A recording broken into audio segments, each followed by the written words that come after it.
যমজ হওয়ার অ্যাডভান্টেজ বলবো, এটা ডিসক্লোজ করে দিতে চাই না। বাবা মার কাছে আমরা আসলে কমপ্লিটলি দুজন ডিফারেন্ট দুটা মানুষ। পরিচালক নিজেই বুঝতে পারেন, একজন ইন্সপিরেশনের নাম চঞ্চল চৌধুরী, অভিনয়ের জন্য সর্বপ্রথম মায়ের কাছে আশ্রয়। এখন একমাত্র প্রেম বলতে সাংস্কৃতিক কাজ, সিনেমা, নাটক, ওয়েব সিরিজ, এটাও তো প্রেম। সময় করতে হবে, তো এখন পর্যন্ত কোনো প্ল্যানিং হয়নি, কিন্তু অবশ্যই ও যেটা বললো যে আমরা এই ঈদের ছুটির মধ্যেই যে সিনেমাগুলো মুক্তি পেয়েছে সব হলে এসেই দেব। আপনাদের দুজনের চেহারাই এক, আসলে কে ছোট কে বড়?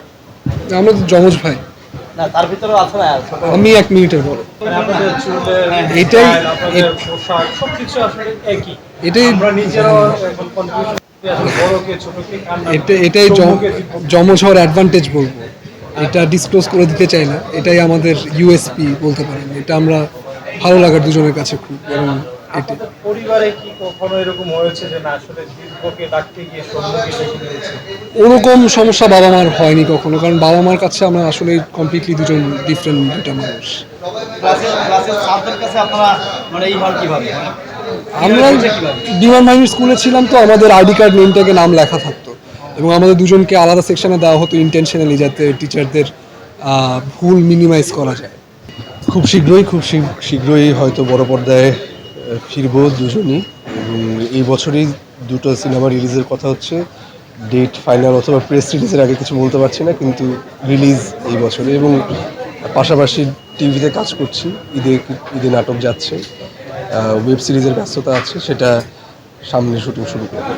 আকরাম খানের পরিচালনা এবং আমাদের প্রখ্যাত রাইটার হাসান আজিজুল হক স্যারের গল্পে অনুদানের সিনেমা নকশিকাঁথার জমিন, এটি এই বছর মুক্তি পাওয়ার কথা রয়েছে। তো ওখানে আমরা দুজনই আছি। ওখানে আরও রয়েছেন জয়া হাসান রয়েছেন, ইরেশ জাকের রয়েছেন, রনক হাসান রয়েছেন।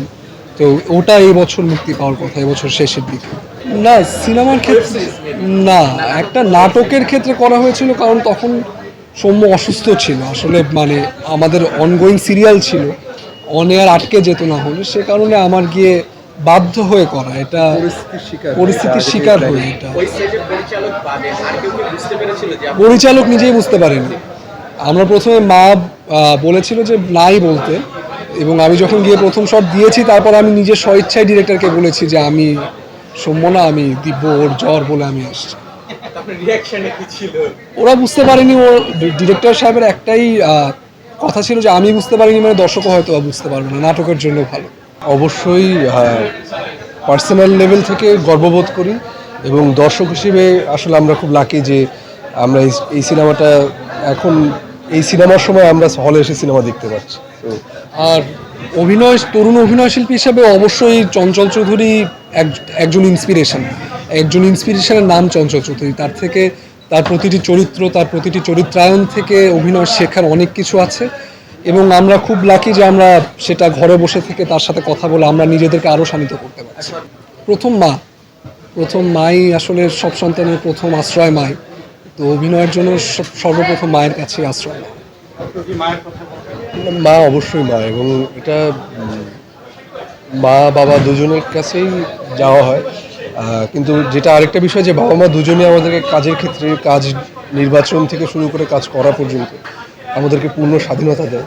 তো আমাদের কাজে ইনফ্লুয়েন্স কম করে। একান্তই যদি আমরা হেল্প চাই তখন বাবা মা হেল্প করে। আপনি তো শিওর ছিলেন না, এখন একমাত্র প্রেম বলতে সাংস্কৃতিক কাজ, সিনেমা, নাটক, ওয়েব সিরিজ, এটাও তো প্রেম। কোয়ার্টিস্ট দুজন আমাদের কোয়ার্টিস্ট, এবং তার চেয়ে বড় কথা সন্ধ্যা আন্টি আমরা ছোটোবেলা থেকেই দেখা, তো সন্ধ্যা আন্টির 2 মেয়ে, সেখানে বন্ধুত্বও আছে, এবং কোয়ার্টিস্ট খুব ভালো ফ্রেন্ড। আমাদের কাছে তো আমরা টোটালি ডিফারেন্ট মানুষ। আমার কাছে যেরকম ও, তো আমি তো আমার চেহারা দেখতে পাচ্ছি না। তো আমাদের 4 জন একসাথে বসলে আমরা অন্য জিনিস নিয়ে কথা বলি, কাজ নিয়ে কথা বলা হয়, কিংবা তারা দেশের বাইরে পড়াশোনা করে দুজন, তাদের পড়াশোনার খোঁজ খবর, এগুলো নিয়ে কথা হয় নিজেদের।